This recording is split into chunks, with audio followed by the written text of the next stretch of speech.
Ouais, là, ça fait 5 jours que ça me trotte dans la tête, là. Faut que je vous parle de quelque chose. C'est parce que là, je suis tombé sur de l'information là, qu'il faut vraiment que je vous transmette. C'est vraiment, vraiment gros, là. C'est big. Je sais que ça va troubler plusieurs personnes. Faites pas le tour de YouTube pour rien, là. J'ai fait mes recherches, là. Je le sais. Faites-moi confiance. Faut vraiment que je vous parle de mes premières impressions du Canon R5. Comme pour chaque appareil que Canon lance, si vous allez sur YouTube, vous allez trouver des milliers de vidéos de gens qui vont vous dire à quel point cet appareil est mauvais selon les specs.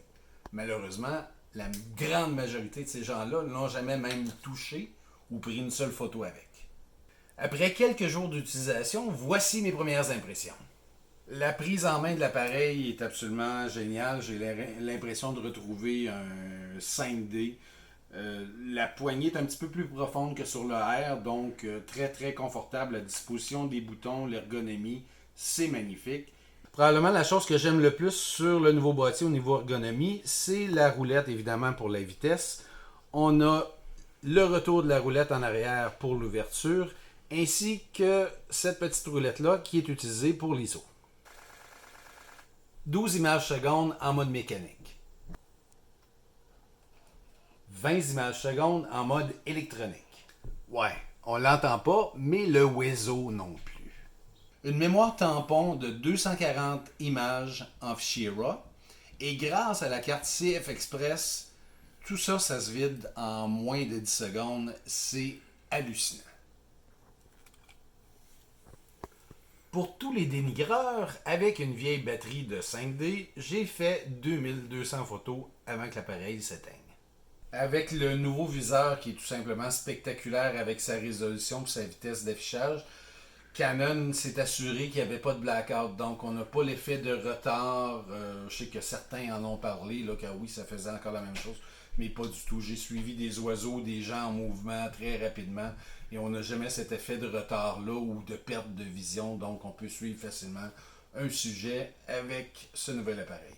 Un des premiers tests que j'ai effectué, ça a été d'aller dans un skatepark et le résultat de la détection de visage, de corps ou des yeux m'a donné un total de photos d'environ 75%. Certains disaient ah mais 75% c'est pas beaucoup.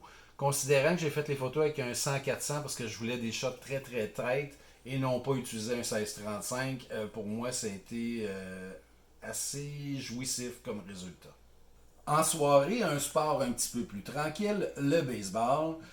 Malgré la faible lumière, j'ai réussi à faire des choses qui essentiellement étaient impossibles à faire avant, du genre faire des photographies du joueur qui est au bâton, la balle est frappée, s'en va au deuxième but. Juste en me retournant, en mettant l'œil dans le viseur, j'ai le deuxième but, les photos étaient nettes au complet. Et pour un double jeu, je retourne vers le premier but. Et la séquence des trois, si vous avez déjà couvert un sport comme le baseball, malgré le fait qu'on dise que c'est lent, il y avait des photos qui étaient utilisables dans les trois plans. Et les résultats dans ce contexte-là étaient d'environ 95%. Et de ce lot, j'avais même enlevé des photos qui étaient utilisables, mais le focus n'était pas au bon endroit. Un type de photographie que je fais que très rarement, peut-être une ou deux fois par année. Avec un nouvel appareil, je me suis amusé à aller faire des photos de Wezo.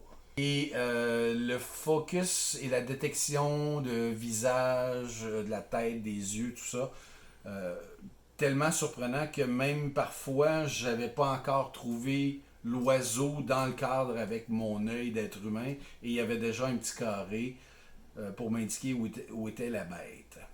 À 45 millions de pixels, c'est hallucinant à quel point on peut recadrer une photo. Oui, mais Denis, il semble que le R5 transmette du 5G et qu'en 8K, l'appareil prenne feu. Le but de cette vidéo-là, c'est pas de vous parler du 8K. Je vais vous revenir avec une vidéo beaucoup plus étoffée au cours des prochaines semaines.